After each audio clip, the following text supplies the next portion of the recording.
12টার আগে বুঝতে পারবেন রাত্রে দোয়াটা কি হয়েছে। আমি খুব তাড়াতাড়ি করতেছি ভাই, কিন্তু আপনারা না শুনলে আমি শুনাইতে পারবো না।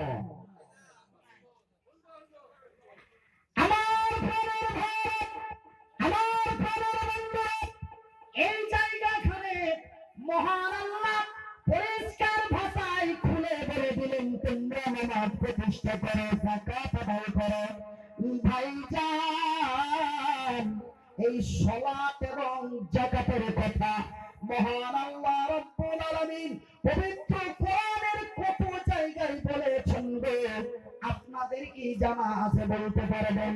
ভাইজান, বন্ধুগণ, মহান রাব্বুল আলামিন যেখানেই বলেছে সালাতের কথা, তারপরে যেন বলেছেন যাকাতের কথা। কথা ঠিক কিনা আমার ভারত?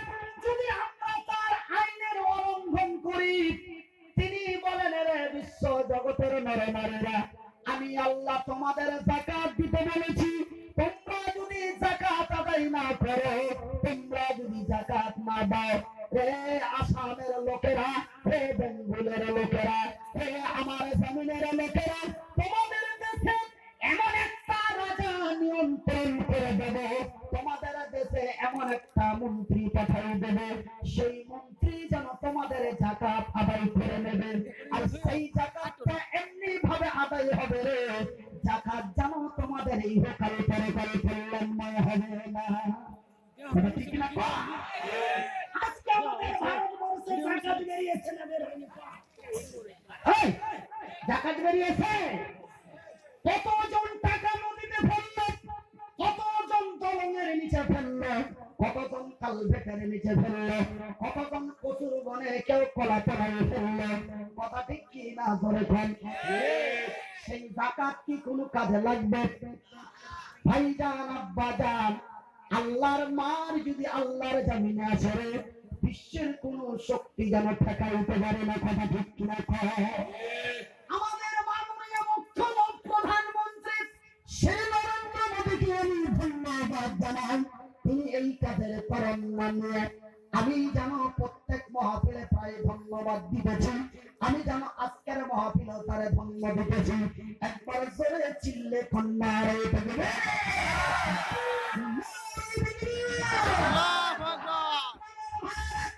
অন্যায় কেউ মেনে নিতে পারে না, অন্যায় কেউ বরদাস্ত করতে পারে না।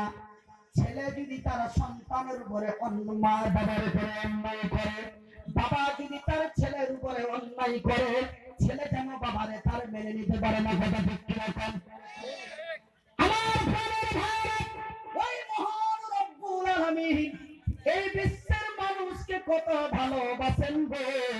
তিনি তার দয়া দিয়ে, তিনি তার মায়া দিয়ে, তিনি তার ভালোবাসা দিয়ে, তিনি তার করুণা দিয়ে, তিনি বিশ্ব জগৎকে ডাক দিয়ে বলেছেন।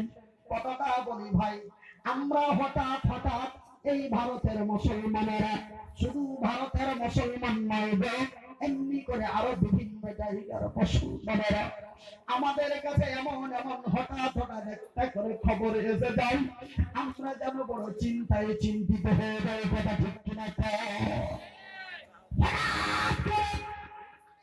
হঠাৎ করে টাকার সমস্যার আগে, কিসের সমস্যার আগে? টাকার সমস্যার আগে একটা সমস্যা আসলো। সেই সমস্যাটা হলো, রে মুসলমানেরা, তোমরা 3টা তালাক দিয়ে বউ ছাড়তে পাবে না। কথা ঠিক কিনা? আমরা চিন্তায় পড়েছিলাম না, পড়িনি বলে? ভারতের মুসলমানেরা, ভারতবর্ষের মাটিতে গৌ হত্যা চলবে না, আমরা চিন্তায় পড়েছিলাম কিনা? কোন এমন এমন খবর যেন আমাদের কাছে হঠাৎ হঠাৎ করে এসে যায়, আমরা যেন বড় চিন্তায় চিন্তিত পড়ে যাই। কিন্তু বন্ধুরে, আব্বা জান, এই কথা শুধু আজকের নয়, এই কথা আজকের নয়, এমনই করুণ অবস্থা। আজকে তো আমরা ভারতের মাটিতে আল্লাহর জামিনে বড় সুখময় হয়ে বাস করতেছি, আলহামদুলিল্লাহ।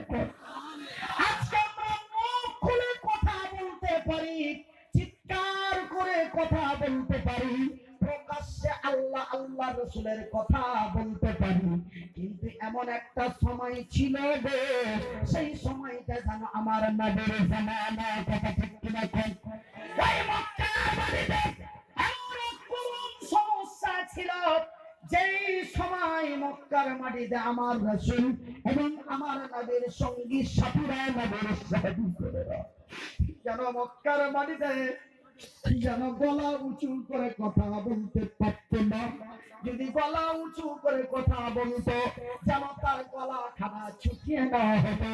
সেই দিন যেন মক্কার সংখ্যালঘুরা বড় চিন্তায় চিন্তিত পড়ে হয়ে গেল।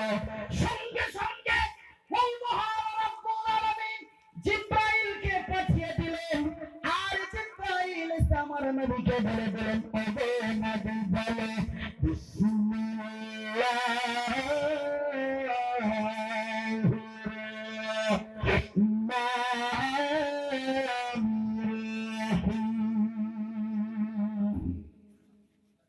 কত সুন্দর খবর আমার রাসূলের কাছে আসছে। সুবহানাল্লাহ।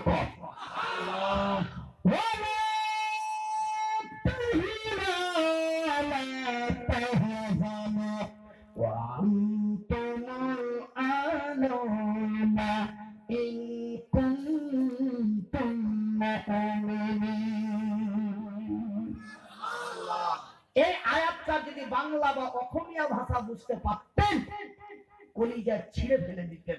আল্লাহ তার ভালোবাসার এত বড় কথা বললেন। জোরে বলো সুবহানাল্লাহ। আমার ভাইরা, সেই দিন যেন মক্কা তায়েফের লোকেরা বড় চিন্তায় চিন্তিত হয়ে গেল। মহান আল্লাহ বললেন, ওয়ালা তাহিনু ওয়ালা তাহজানু। হে মক্কার সংখ্যালঘুরা, হে তায়েফের সংখ্যালঘুরা, হে মদিনার সংখ্যালঘুরা, হে আমার জমিনের সংখ্যালঘুরা, ওয়ালা